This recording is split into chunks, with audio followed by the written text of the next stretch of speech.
Hey girls, so in Extension 2 on Monday we're going to start talking about complex numbers, and complex numbers at the moment is just about I.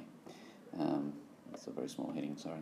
And the definition is that I equals the square root of minus 1. So it's called a imaginary number.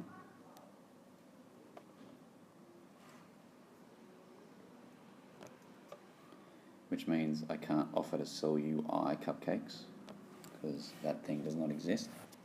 And if I combine it with a real number, so a real number are just numbers we know about, like 1, 2, root 2, pi, and so on.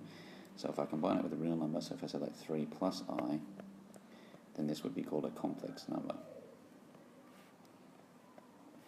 Because it has both real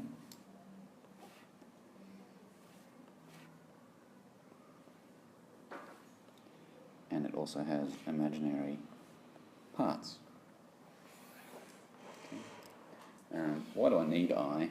Well, if I have I, it means I can solve every quadratic in the world.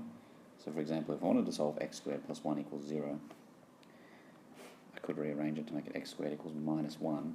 So x equals plus or minus the square root of minus 1. So it's plus or minus I. So that is a solution to a quadratic. It doesn't change anything we already know about mathematics.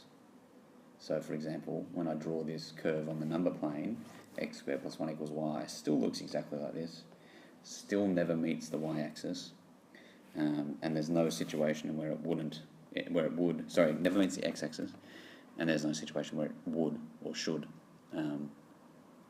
But it means we can do some other things, and I don't really know about what it is really. I just think this is really interesting.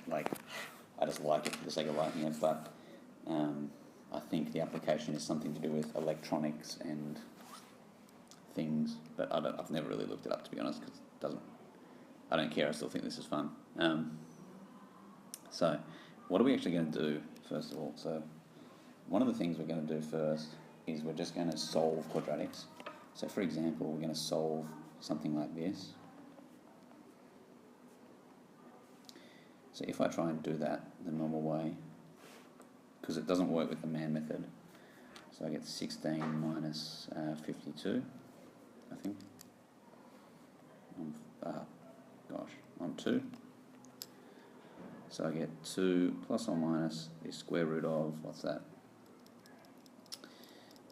36,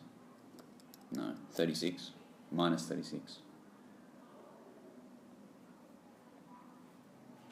On 2, square root of 36. So now I use some surd rules, so I get the root 36 on 2 times root minus 1. So it equals 2 plus or minus 3i. So that's one thing we're going to do. And you don't really need to think too hard about why that is. It just is, right? I've defined this thing to be I. I've just chosen it to be I, and so that's what it is, it's I. The next thing we're going to do is we're going to add complex numbers together, we're going to subtract them, we're going to divide them, and we're going to multiply them. We probably won't do all that in one lesson. So if I have two complex numbers, so I call them Z, and this is where I start drawing lines through my Z's. So say I had Z equals 1 plus 2i, and I had W or omega equals, 3 plus I. So then I could do things like, what is Z plus W? Well, I add the real bits together, and then I add the complex bits together. Right? It's exactly the same as if I asked you to add 1 plus 2 root 2 and 3 plus root 2. All the arithmetic that we do is pretty much identical to surd arithmetic. So I'm hoping you won't find it too bad.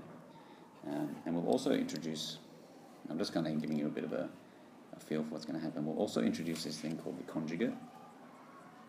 So if Z equals X plus I, Y, where X and Y are real numbers, and like 3 and 4, or pi and E or something, then Z conjugate, which looks like that, is just X minus IY. The reason we use that, if I go back a slide, see how the roots of this quadratic are 2 plus or minus the same thing with I, plus minus the same thing with I. That always happens because of what the quadratic formula says. And so it turns out that these things pop up quite a lot together, and so we would like to be able to say something about how they operate together.